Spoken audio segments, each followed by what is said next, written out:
নমস্কাৰ সপুৰা চৰালৈ আপোনাক স্বাগতম জনাইছোঁ 5 জুন ৱৰ্ল্ড এনভাইৰনমেণ্ট ডে অৰ্থাৎ বিশ্ব পৰিৱেশ দিৱস আমি সকলোৱে সৰুৰে পৰাই এই দিৱস পালন কৰি আহিছোঁ তেন্তে আহক আজি অলপ কথা পাতোঁ আমিনো কিয় আৰু কেতিয়াৰে পৰা এই দিৱস পালন কৰি আহিছোঁ আৰু সঁচাকৈয়ে ইয়াৰ পৰা আমাৰ কিবা লাভালাভ হৈছে নে নাই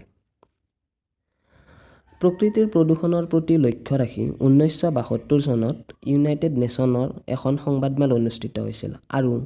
এই সংবাদমেলখনতে প্ৰকৃতিৰ প্ৰতি সচেতন কৰি দিয়াৰ উদ্দেশ্যে বিভিন্ন সিদ্ধান্ত লোৱা হৈছিল ইয়াৰে মাজৰ এটা সিদ্ধান্ত আছিল যে প্ৰতি বছৰে জুনৰ 5 তাৰিখটো সকলোৱে ৱৰ্ল্ড এনভাইৰনমেণ্ট ডে অৰ্থাৎ বিশ্ব পৰিৱেশ দিৱস হিচাপে পালন কৰিব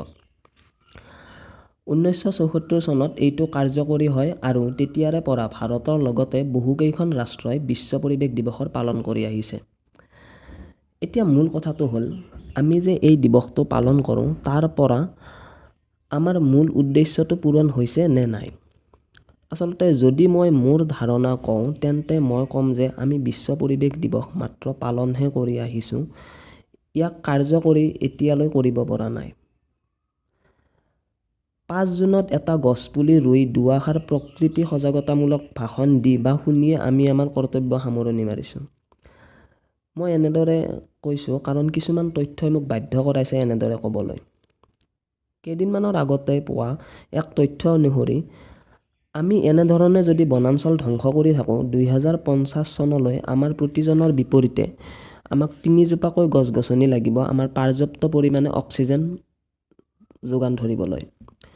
অন্য এক তথ্য অনুসৰি বিশ্বৰ বহুকেইখন আগশাৰীৰ চহৰত থকা কল-কাৰখানাই ইমানেই কাৰ্বন ডাই অক্সাইডৰ সৃষ্টি কৰে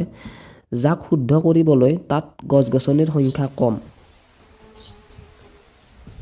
WHO মানে ৱৰ্ল্ড হেল্থ অৰ্গেনাইজেশ্যনৰ এটা তথ্য মতে প্ৰতি বছৰে বিশ্বত প্ৰায় 55 লাখ মানুহৰ মৃত্যু কিয় হয় জানে মাত্ৰ পলিউশ্যনৰ কাৰণে প্ৰতি বছৰে এনেকুৱা বহু ভয়ংকৰ তথ্য প্ৰকাশ পায় যাক আমি দেখিও নেদেখাৰ বা জানিও নেদেখাৰ ভাও জুৰো আমাৰ এই কেইখনমান চহৰ যেনে পাটনা ৰায়পুৰ আৰু গোৱালিয়ৰ য'ত প্ৰদূষণৰ মাত্ৰা সঁচাকৈয়ে ভয়ানক আৰু আমাৰ ৰাজধানী দিল্লী তাত প্ৰদূষণৰ মাত্ৰা সৰ্বাধিক এইখিনি আছিল মাত্ৰ সামান্য তথ্য এনেকুৱা বহুত ভয়ানক তথ্য প্ৰতি বছৰে প্ৰকাশ পায় যি হয়তো আমি কেতিয়াও অনুভৱ নকৰোঁ এতিয়া কথাটো হ'ল এইবিলাক তথ্য চোৱাৰ পিছতো আমি ক'ব পাৰিমনে যে আমি বিশ্ব পৰিৱেশ দিৱস কাৰ্যকৰী কৰিব পাৰিছোঁ হয়তো নোৱাৰিম কাৰণ যদি আমি পৰিৱেশ দিৱসৰ দায়িত্ব সঁচা অৰ্থত পালন কৰিলোহেঁতেন এনেকুৱা তথ্য প্ৰকাশ নাপালে হয়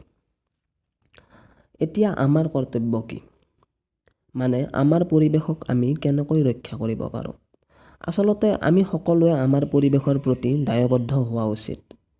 প্ৰকৃতিৰ পৰা পোৱা ঋণ আমি কেতিয়াও পৰিশোধ কৰিবলৈ সক্ষম নহওঁ কিন্তু যদি আমি প্ৰকৃতিক ৰক্ষা কৰি প্ৰকৃতিৰ বৰ্ধনত সহায় কৰিব পাৰোঁ তেন্তে আমাক সহায় কৰা হ'ব তেন্তে আহক এই বিশ্ব পৰিৱেশ দিৱসত আমি এটা গছপুলি ৰুইয়েই আমাৰ কৰ্তব্যৰ সামৰণি নামাৰোঁ আমি গছজোপাৰ প্ৰতিপালন কৰোঁ আৰু গছজোপা বাঢ়ি অহাত সহায় কৰোঁ আমি প্ৰতিজনে যদি এনেকুৱা কৰোঁ তেতিয়াহে আমি ভৱিষ্যতৰ বাবে এক বিশুদ্ধ তথা সুচল পৰিৱেশৰ সৃষ্টি কৰিব পাৰিম আমাৰ বহুতেই ভাবোঁ যে আমি থকা কাৰণেহে প্ৰকৃতি আছে আৰু প্ৰকৃতিক আমি প্ৰতিপালন কৰি আছোঁ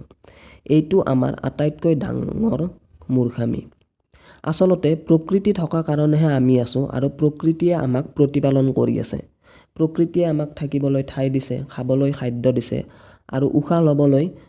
অক্সিজেনৰ যোগান ধৰিছে আৰু আমি যি দূষিত কাৰ্বন ডাই অক্সাইড এৰি দিছোঁ তাকো শুদ্ধ কৰি আকৌ আমাক উভতাই দিছে গতিকে প্ৰকৃতিয়ে আমাক যি সহায় কৰিছে তাৰ বিনিময়ত আমি যিখিনি প্ৰকৃতিৰ প্ৰতি কৰি আছোঁ সেইটো এটা মাৰাত্মক ভুল গতিকে আহক এই বিশ্ব পৰিৱেশ দিৱসত আমি সকলোৱে পৰিৱেশৰ প্ৰতি সজাগতা অৱলম্বন কৰোঁ আৰু আমাৰ ভৱিষ্যত প্ৰজন্মক এক বিশুদ্ধ তথা সুচল পৰিৱেশৰ উপহাৰ দিওঁ ভাল লাগিল যদি ভিডিঅ'টো লাইক কৰক সকলোৰে লগত ভিডিঅ'টো শ্বেয়াৰ কৰক আৰু চেনেলটো ছাবস্ক্ৰাইব কৰক শেষত পুনৰ এবাৰ প্ৰকৃতি ধ্বংস নকৰিব কাৰণ প্ৰকৃতি ধ্বংস হোৱা মানে আমিও ধ্বংস হৈ যোৱা নিজেও প্ৰকৃতি ধ্বংস নকৰিব আৰু বেলেগকো কৰিব নিদিব ধন্যবাদ